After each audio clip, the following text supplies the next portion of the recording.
deep breath in. Let it go. As nice as it is, you have to let it go. Okay. Okay. This is the space now for sharing. The space for talking about any questions or asking questions to me, or just sharing your experience. Maybe if there's something that come up for you, or there was some problem or something that you felt, just share it, because it might be helpful for the room, to help the room evolve. It's lovely to do the pranayama. It's lovely to do, yeah, right? Anyone else feel that? It's lovely to do pranayama. Okay. Yeah, I was so fast before and now I do feel super slow. Yeah, I have recognised in myself, and this is through my sangha with my teacher, that it's not always advisable to take your students where you're at. Okay? I forget sometimes that I've done this for so long and I always think that I want you to be where I'm at, and sometimes that doesn't serve you.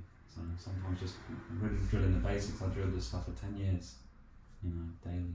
I really was like an animal with this stuff, and I was really diving into pranayama. It's so beneficial, and I forget that. So my invitation is going to remain to be to stop, but I'm still going to give you the techniques because I think they're beneficial. Okay, so the pranayama is good. Okay, so some weeks we're going to do pranayama, some weeks meditation, some weeks silence, but we'll evolve. Anyone else?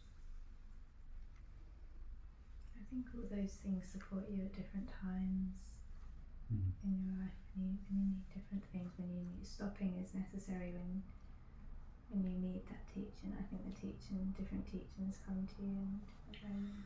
I'll be completely honest. The nature of actually stopping, this is my introspection on it. Most people don't want to.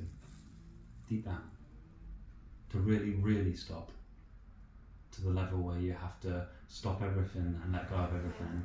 There's too much there. There's just too many threads that we're holding on to, and we need to become more and more comfortable in the space of Brahman, in the space of meditation or the ineffable, to the point where we trust it. Okay, because there are people, and there are many people in this world that can have just the inquiry, who am I? Okay, just that question, and that can instantly be the catalyst for enlightenment. Just one question. Yeah, so you have some people that one beam of sunlight will blossom the flower.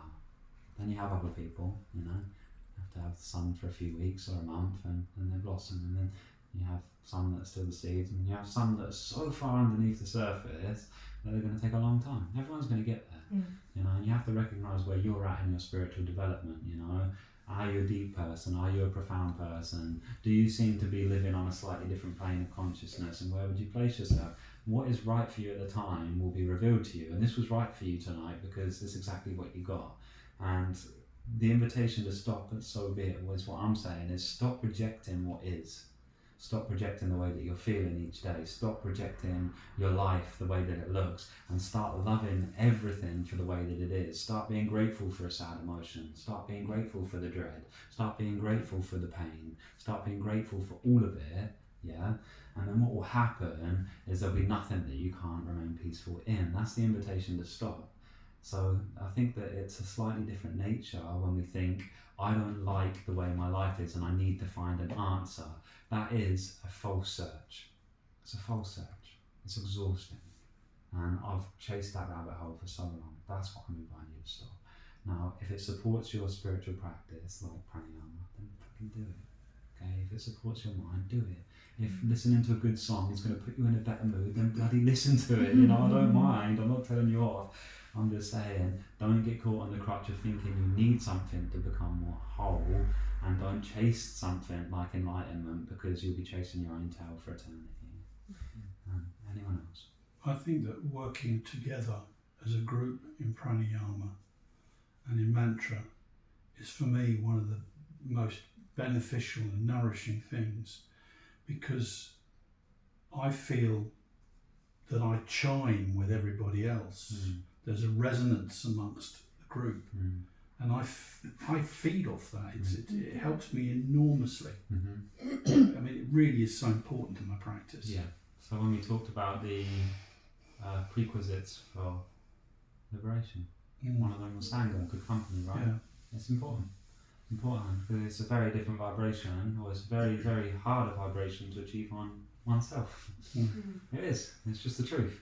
And that is why any good teacher at some point will tell you that you've got to do it on your own. You've got to do your practice on your own, and you've got to figure out what works for you, because this group environment is creating a portal for us all to enter consciousness. But when you're on your own, you're confided by all of your own patterns and all of your own energy, okay, in your own environment, which has got way, way more momentum than coming and sitting in my house. You come and sit in my house, you sit here with people practicing, you're pulled straight into conscious energy. It's super easy, it's lovely, you know, and it's really important to keep revisiting that in this scenario, because it reminds us of what we're aiming for. But what's even better is to transform that energy at home. And I would even dare to say that if you sat down on your own and did exactly what we just did in a condensed period of 20 minutes, you would at least get 70 to 80% of the benefits of what you're feeling now. The truth is when you're on your own, we're too easily distracted, you know, we're doing it and then the door goes and oh shit, I'm just gonna look, you know, oh yeah, you know, it happens to all of us. It's so easy, isn't it? Yeah. And discipline is really, really a quality that you want to assimilate in your life, because it's the only thing that is going to keep you on the path. Okay, discipline is a quality. It's probably one of the highest qualities of the human condition. Because if you say to yourself, right, and this is what discipline should look like, I know that pranayama is gonna make me feel better. I know that meditation is gonna make me feel better, and regardless of what my mind says to me, I'm gonna do it, regardless. Yeah. And then when you wake up in the morning and your alarm chime goes and you're like, I don't know if I want. There's no debate. The problem that we have is we talk ourselves out of it. You need to stop the war with should I, shouldn't I. Wake up and do your fucking practice. End of discussion. I'm not talking any more about it. This is how all bad traits in your life will be deleted. You have a conversation with yourself, you rationalize the argument, you make a decision based on the rationalized argument. Do I want it? Don't I want it? After the argument's done, if that thing enters your consciousness, you shut it down straight away. I already know. And you do that until it doesn't serve you anymore. Then you pick the next set of tools and you go, right, I'm going to go at that, I'm going to do it. You know, you don't do the things that are subservient to that. So I would say that that's how I track myself. That's how I quit drugs. That's how I quit smoking. That's how I quit everything that's bad in my life. Is I get to a point in my mind where I have the discussion: do I want to do this or don't I? I lay out all the pros, all the cons every time. I make an evaluated answer on everything. You know, because there's good and bad in everything. Whether it's a good and bad decision, there's still things that make us do bad things. And really radically, honestly say, that's what I want, and after that, I will not allow my mind to talk me out of it. I've already made the decision. There's no room for it to talk me out of it. No, we've discussed this. This is a commitment to myself, and we're going to do it. End of discussion. It's so easy. But you have to be willing to really look at your flaws and the things, because if you were honest with me right now, are there things in your life that you still do that you wish you didn't? Oh yeah. Right? What the fuck's that about? Seriously, why are we doing them? Why are we doing it? You know, at what point are we going to say enough? You know, I'm not asking you to. I'm saying that there must be something in the thing that you're doing and having a fight with yourself that you like doing. You know, like so like Either enjoy doing it. This is it. This is the important part. It's like when you're doing something that you're part of your consciousness. You know, the hierarchical part. Oh, I'm the good consciousness is saying it's bad. If you actually want to do that bad thing, stop giving yourself shit about it and just enjoy it. Fuck me, life's short enough as it is. If you want to go out drinking at the weekend and then you want to do that, then do it. Don't do it and then give yourself a hard time for doing it. You know, this is just crazy, okay? But you can only give yourself a hard time doing it if you feel that you cheated your way into doing it. If you've laid your cards out on the table and you say, no, I'm going to do this thing, and I know that part of me thinks it's bad, but this is what I want, I guarantee you won't even feel bad after doing it. It's important. And you can do them bad things until you recognise that they're not serving you anymore. Then you start to fill them in with the good ones because they exhaust themselves naturally rather than kidding yourself. Make sense? Yeah, good. So these are just things to do with yourself. These are just tools to implement. I'm here to help grow with you, okay? That's one thing. The other thing is I am really, really teetering on the edge. I'm trying to bridge out into a new paradigm at the moment of this might be of service to some of you, of doing one-to-one things and figuring out where people are at in their practice and seeing what we can offer in one-to-one sessions catered around different people's needs, because this is also very good. But I feel like if you're serious about it and you want to dive into your psyche with someone like me in a safe environment, then I'm going to start to formulate something where I can offer that to you, okay? It's going to be like therapy / meditation / perhaps Kane talking too much. And, so there's going to be something like that. There's two things. One, you had an experience in meditation. Did you, Wes, about a planet or something? Well, we haven't touched that yet, and I would like you to share, or just give a brief description of what's going on. Yeah. Is that okay? Yeah, thank you. Just those magic eye pictures like from the 90s or whatever. Where the books? Yeah. Okay. Just a few people had mentioned that like looking at those can help with visualization and sort of like training or practice or something like that. And I've never been able to do them. And it's just and it's weird, and I hadn't decided to do. I'm going to do this because I really must. I'm going to tackle this, and so there was nothing like that. It's just that I saw a tweet or something about some circles and 3 dots, and if you get them to line up, 2 dots, and if you look at them and they turn into 3 dots or something like that, then so and I thought actually I'll just for a laugh I'll just have a look at one of these magic eyes again. And it worked. Straight away. Straight away. And just like, what is this? And it's like a planet one. And then I thought, this is great. So then I got a book and just look at one every day now. Good. It's good to train your mind's eye like that. Wes has had particularly bad, or I wouldn't say bad, that's a bad word, I apologise. You've had a more blank canvas in your internal eye, haven't you? Yeah. And you have had slight things starting to come up. Your imagination has become more vivid, but one of the things that a lot of people have when they start off meditating is it feels like they're looking into black. Yeah. Okay. And then the overlay of the casting of your mind seems very unvivid. Okay. And one of the ways that I always assure people that it's not black is when you go to bed with your eyes closed and you're dreaming, is it black in your dreams or not? It's definitely not. Okay. It's like a full landscape. So you have the capacity to get there. It's just that we tend to be trying to look through our eyes and not our mind. Okay. And the mind needs to be delivered, so that's fine. But yeah, thank you. That's a good way of cultivating these sort of visuals. How are you getting on? What's happened?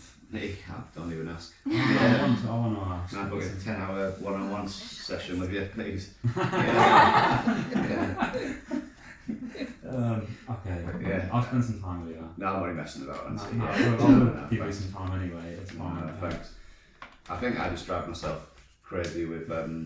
I guess for me, the biggest metaphor, I get dreams that trip me out a little bit because when you're dreaming at night, your body's switched off basically, and consciousness basically projects this world, like a Jumanji book opens up and this world appears, and there's a local character in this dream world, and it's going about stuff, and it can smell stuff and taste, and it's scared, and it's got emotions and feelings, and it's so real and vivid.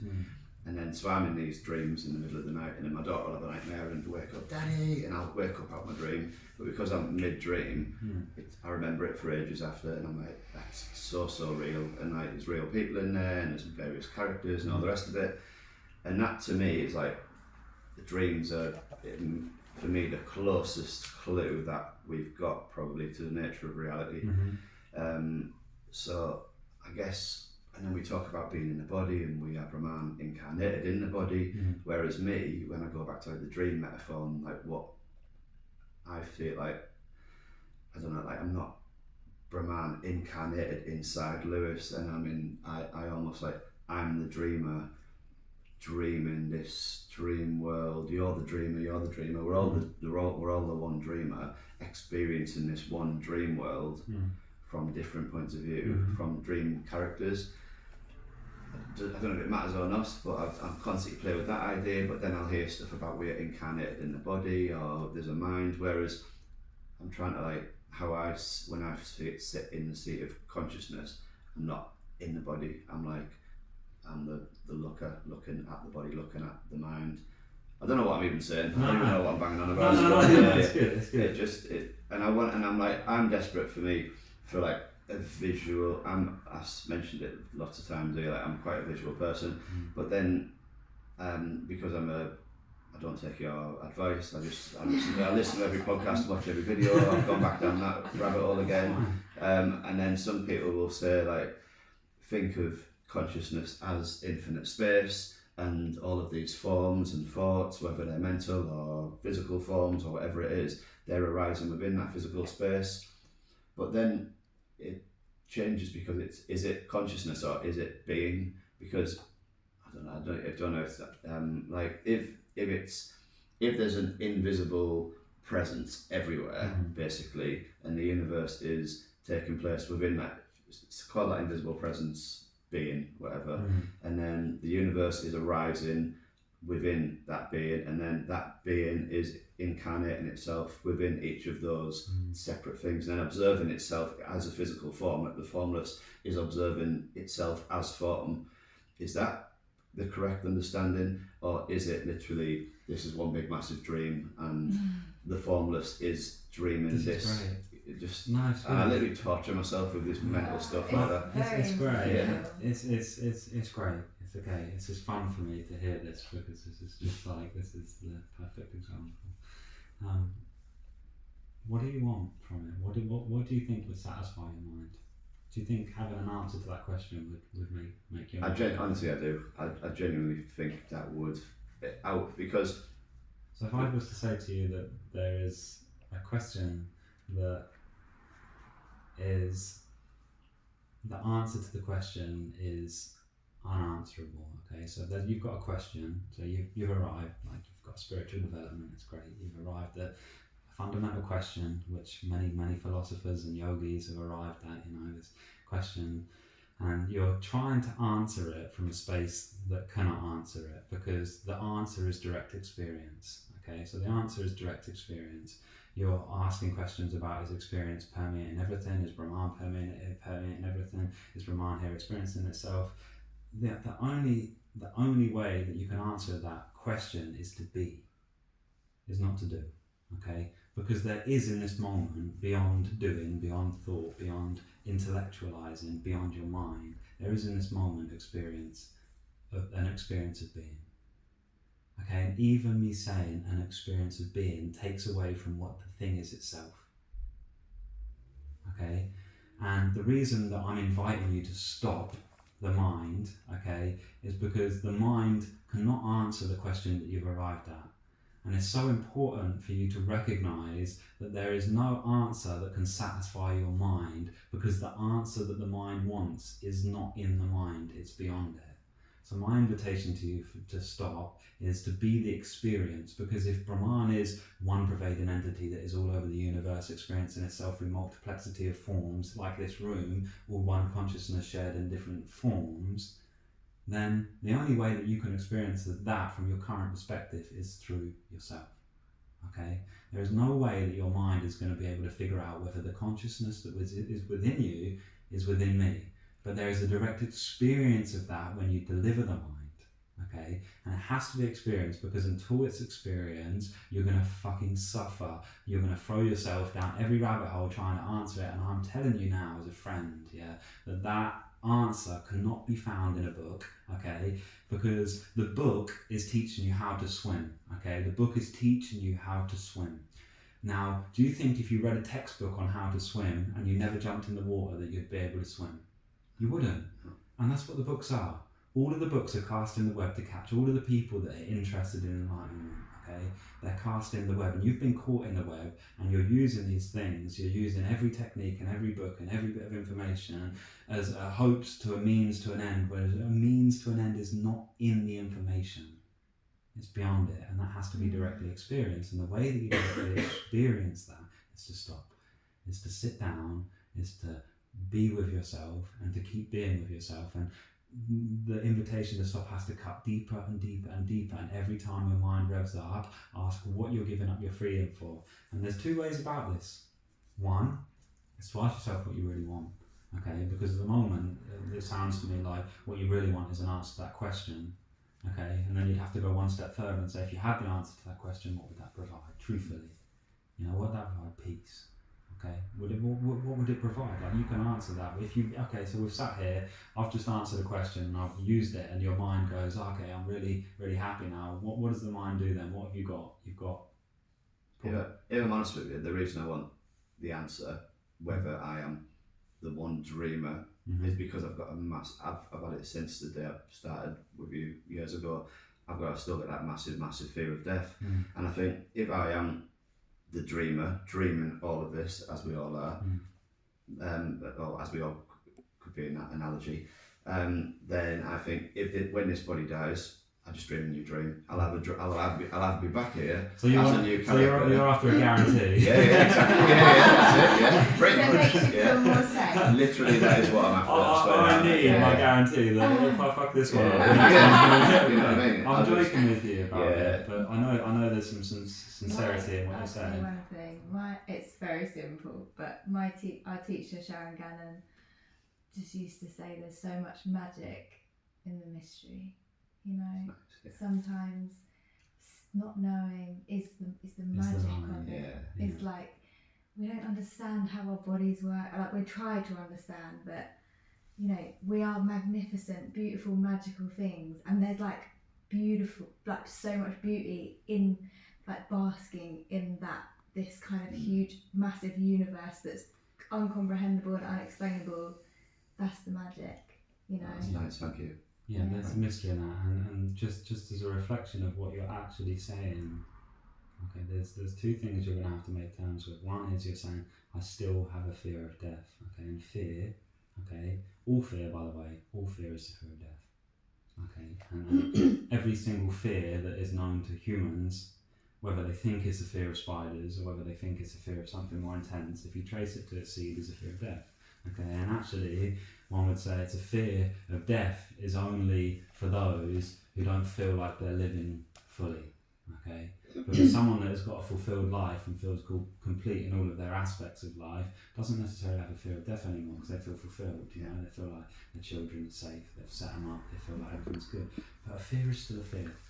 And if you just understand what the nature of a fear is, the fear is the projection of the mind at a future event that is yet to happen. You're not dead at the moment.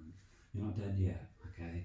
That is still a fear, that is something that is a quality of the mind. What we're after, while you're doing your practice, while you're turning up here every week, is to find out what exists beyond the mind, okay? And that can be starting with something smaller, okay? And I think that it would be right to say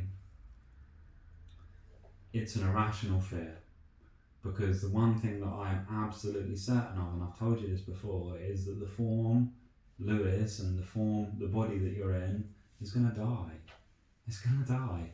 Whether Brahman carries on or not, that's never changed for me. That's a quality. But every factor, and I'm sorry if this is brutal, but every factor of your mind, every idea that you've ever had, everything in the form of your mind is going to subside, because that's what this world is. It's a world of change. When you see a deer dead on the side of the road, I bet you don't grieve too much. When you wonder how many millions of people die every day, them forms go, okay?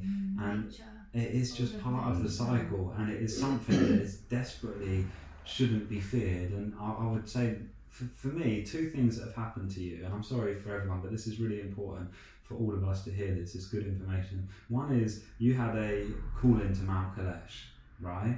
Yeah. One thing is, if I had a call in a meditation and that name come to me, I would be going to Mount Kailash. I don't think that was by any means a coincidence, and I haven't shared that, but normally if you have a call-in that comes on that strong, you should go, because there might be someone there that can deliver your mind. There might be a reason that the cosmos has sent that information to you in that fashion. It's important, okay? If you book a plane flight, don't blame me, alright? Okay? There's no refunds if you don't come and see it, alright? But normally, a deep inquiry, a deep noise that comes that vivid is a mystical experience. I would listen to it. That's something, maybe there's something there for you. That's important. The second is, I feel like I can only offer you my limited expression of it, because I'm not masterful at being able to deliver minds yet. I'm still delivering my own. Okay, so I'm limited in what I can share, but I trust fully. Okay, and I mean I trust with every single cell of my existence that Brahman is permeating everyone through direct experience. That is beyond a doubt for me. And I want you to have that experience, because once you've had it, you'll give this a rest. But I didn't experience that by finding an answer in a book or a podcast. I experienced it by sitting down and going deep in meditation. And once you delete your body in meditation, once you delete your mind in meditation, once you delete everything that you've ever held on to in meditation, you'll find out what's left. And then when you come back, you're like, I get it. Okay, that experience has to be experienced. It's not in a book. Yeah. Sorry, everyone. Is that okay? Not too much. Thank you. She's good for sharing. Yeah. Okay. Thank you so much, everyone. We'll leave you in that. Woo! Fun. Anyone else before? Feel free if you've got something. Cassia's full at the moment. She's renovating her house. So